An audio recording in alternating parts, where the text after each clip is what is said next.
सभी ग्रह हम कुछ को तो साफ देखते हैं जी, सूर्य देव, चंद्रदेव, कुछ को हम टेलीस्कोप से देखते हैं। विज्ञान भी मानता है कि मंगल, बुध, गुरु, शुक्र, शनि सभी ग्रह अस्तित्व में हैं।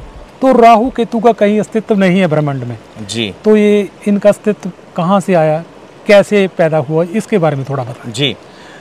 देखिए, राहु और केतु अगर शास्त्रों की बात करें जी तो अमृत मंथन के समय का प्रसंग हमें सुनने को मिलता है, जहाँ पर राहु भेष बदलकर देवताओं में छुपकर बैठता है। भगवान विष्णु जी क्रोधित होकर उसका वध कर देते हैं, गर्दन कट जाती है, धड़ अलग हो जाता है, लेकिन वो अमृत पी गया था, अमर हो गया। मतलब कि राहु केतु का अस्तित्व है तभी तो हमारे शास्त्रों में है, नहीं तो वो होता ही नहीं, जिक्र ही नहीं होता। तो पहली बात ये तो हमारा धार्मिक दृष्टिकोण हुआ कि हम मानते हैं कि हमारे ऋषि मुनियों ने हमें ये बताया है हमारे शास्त्रों में, ठीक है। अब हम अगर बात करते हैं वैज्ञानिक दृष्टिकोण से, है ना, वैज्ञानिक दृष्टिकोण से राहु केतु को छाया ग्रह कहा जाता है।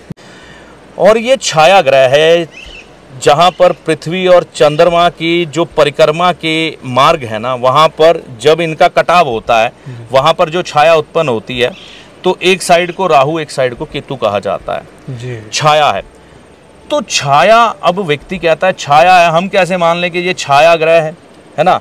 तो इसका वैज्ञानिक दृष्टिकोण क्या है, आप अगर धूप में खड़े होते हैं, आपको आपकी छाया दिखाई देती है ना, तो वो छाया भी है जी। इसीलिए है जो राहु केतु है वह भी छाया है, हाथ में नहीं आते, दिखाई नहीं देते, कई बार आपके साथ साथ तो चलते हैं, कई बार छाया आ जाती है, कई बार चली जाती है, तो ये छाया ग्रह ही हैं। ये आपका साया बन के, मतलब आपकी ज़िंदगी में जो आपके कर्म है उसकी एक रील बन के, आपकी छाया बन के आपके पीछे चलते हैं, और इनको छाया ग्रह के नाम से संबोधित किया जाता है जी।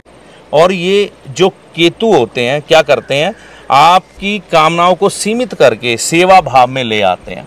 और राहु क्या करते हैं, कहते हैं कि मेरी सेवा सारा जगत करे, मैं किसी की ना करूं। तो यहाँ पर ऑपोजिट दिशा में जब हम केतु की जाते हैं तो वो राहु की सारी काट कर देते हैं। कहते हैं राहु जाल है, ट्रैप राहु है, उसको काटने वाला कौन है जी? कौन है? ट्रैप को कौन काटता है? चूहा। अच्छा जी, आप उधर हाँ, मान लीजिए एक शेर है, शेर जाल में फंस गया, किसने काटा उसको? कहानी भी सुनी हमने, चूहे ने। तो चूहा किसके साथ है? गणेश जी महाराज के साथ। गणेश जी किसके देवता है? केतु। तो काट कौन कर रहा है? जाल कौन है? क्या बात है। जाल कौन है? राहु। और उसको काटने वाला कौन है? गणपति महाराज, गणेश जी, और उनका वाहन है चूहा। तो सभी को एक बार फिर सरस्वती ज्योतिष विज्ञान पे विनती करते हैं कि आप सब्सक्राइब करें ताकि ऐसी अच्छी जानकारी और लोगों तक भी पहुंचे।